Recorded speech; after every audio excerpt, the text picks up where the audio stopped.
Assalamualaikum warahmatullahi wabarakatuh. Halo guys, welcome back to my channel. Di video kali ini aku mau sharing ilmu lagi ke kalian, yaitu ilmu terkait tentang perdagingan guys. Oke, untuk kalian yang kepo, simak terus videonya. See you.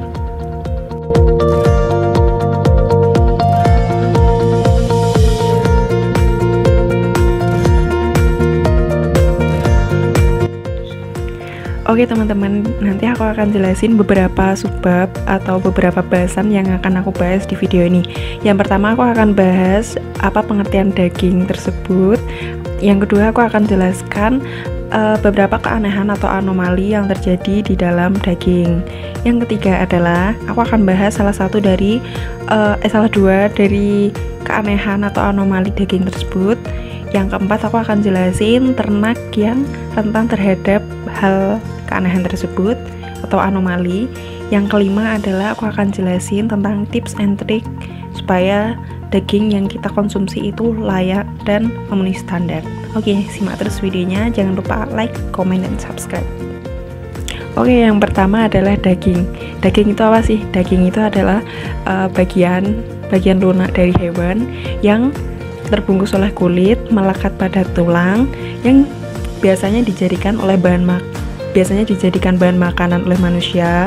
Nah, ini sebenarnya daging itu tersusun dari jaringan otot yang kemudian ditambah oleh lemak, urat, dan tulang rawan lainnya. Nah, sebenarnya pembagian daging ini ada dua, daging merah dan daging putih. Yang pertama adalah daging merah. Daging merah itu adalah daging yang berasal dari hewan mamalia atau reptil. Nah, dalam penjualan daging merah ini dalam bentuk potongan-potongan per bagian-bagian, makanya disebut daging merah. Sedangkan yang kedua adalah daging putih.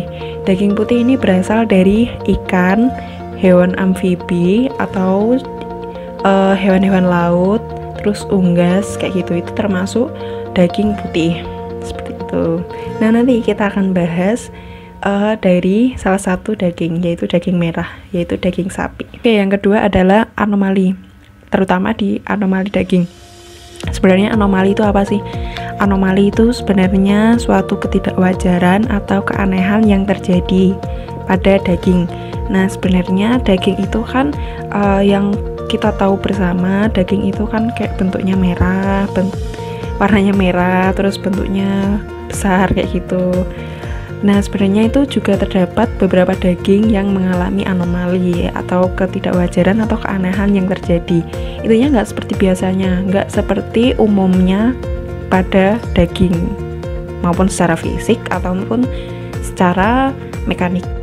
Nah, di video kali ini aku mau bahas anomali daging, yaitu PSE dan DFD. Apa sih PSE dan DFD?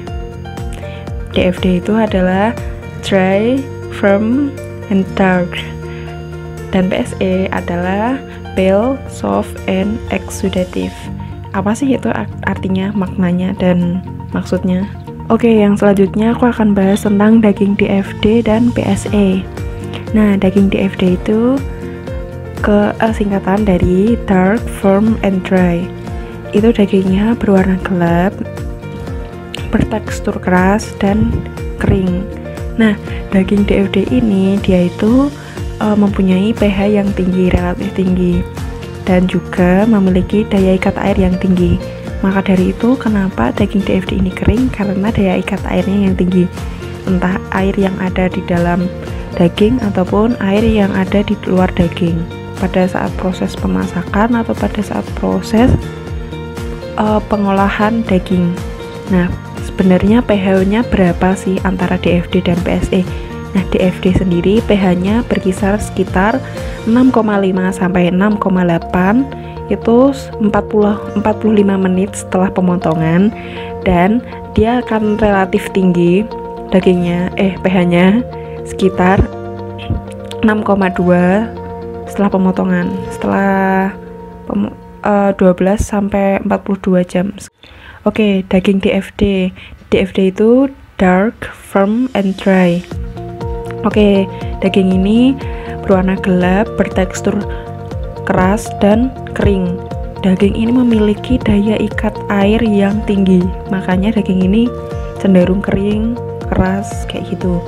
Terus, pH yang dihasilkan dari daging DFD ini cenderung tinggi. Nah, daging DFD ini pH-nya itu kan relatif rendah. Nah, itu pada jam-jam setelah pemotongan itu didapatkan pH sekitar 6,5 sampai 6,8 dan itu turunnya sedikit banget, nggak drastis. Terus yang didapatkan pH akhir yaitu 6,2.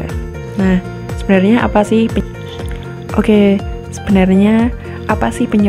penyebab daging DFD dan PSE? Nah, di sini aku pengen cerita dulu.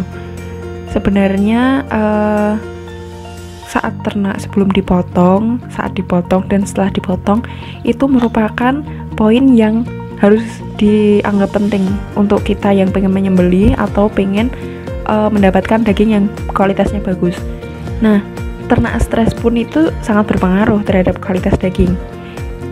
Nah, tentunya pada saat sebelum pemotongan itu juga harus diperhatikan, saat pemotongan juga harus diperhatikan, dan setelah pemotongan juga harus tentunya diperhatikan. Penyebab PSE dan DFD tadi kan udah aku beri pemaparan sedikit mengenai studi kasus atau hal yang terjadi di lapangan yang mungkin akan berpengaruh ke daging PSE atau DFD atau mungkin ke daging normal kayak gitu. Nah, pada intinya jangan melakukan pemotongan ternak pada saat ternak mengalami stres atau mungkin saat pengangkutan selesai langsung dipotong. Itu jangan seperti itu. Sebaiknya ternak diistirahatkan dulu atau lebih baik dipuasakan. Nah, itu tujuannya untuk merecovery energi atau memperbanyak cadangan dari glikogen otot. Yang tujuannya ini adalah dipergunakan untuk saat proses kontraksi pada saat proses pada saat proses penyembelihan. Nah, untuk perbedaan secara rinci penyebab antara daging DFD dan PSE adalah kalau daging DFD itu dia penyebabnya adalah stres kronis atau stresnya dalam jangka waktu yang lama, seperti halnya ketika berada di transportasi, di perjalanan pada saat proses pengangkutan. Nah, itu juga berpengaruh terhadap daging yang dihasilkan dan itu akan lebih cenderung ke daging DFD. Contohnya kayak kita ketika pengangkutan itu tidak memenuhi kriteria, maksudnya ketika di alat untuk mengangkutnya itu misalnya kapasitasnya 4 atau sampai 5, kita mengangkutnya 6 atau bahkan 7 kayak gitu. Nah, itu perlu diperhatikan. Terus sama penyediaan pakan dan air minum selama perjalanan itu juga penting. Nah, itu rentan terhadap daging DFD kayak gitu. Sedangkan daging PSE itu disebabkan oleh stres dalam waktu yang dekat, dalam rentan waktu dekat. Itu contohnya ketika dalam proses pemotongan nih, sebelum pemotongan itu kan biasanya ternak ditaruh kandang dulu, terus habis itu kan dipindahkan ke proses pemotongan di tempat pemotongannya. Nah, itu ketika ternak jalan itu biasanya kan kayak dicepet-cepetin kayak gitu, terus pokoknya pakai tongkat, terus intinya dibuat stres lah, terus sama suara-suara yang aneh kayak apa itu. Nah, itu lebih cenderung ke daging PSE, lebih rentan ke daging PSE kayak gitu. Oke, kita akan bahas hewan ternak yang rentan terhadap daging DFD dan PSE. Nah, daging DFD ini dia akan lebih rentan menyerang pada ternak betina dan ternak jantan yang dikastrasi. Sedangkan PSE itu lebih ke daging babi, ternak babi kayak gitu. Nah, berikut ini adalah tips and trick bagaimana supaya yang kita hasilkan dari ternak tersebut adalah daging yang kualitasnya baik, yang jauh dari anomali daging DFD dan PSE. Yang tips pertama menurut aku itu adalah jangan melakukan penyembelihan setelah proses pengangkutan dari perjalanan jauh seperti itu, walaupun perjalanannya dekat. Pokoknya setelah proses pengangkutan itu jangan langsung disembelih kayak gitu. Yang kedua adalah memberikan kecukupan pakan dan minum pada saat proses perjalanan.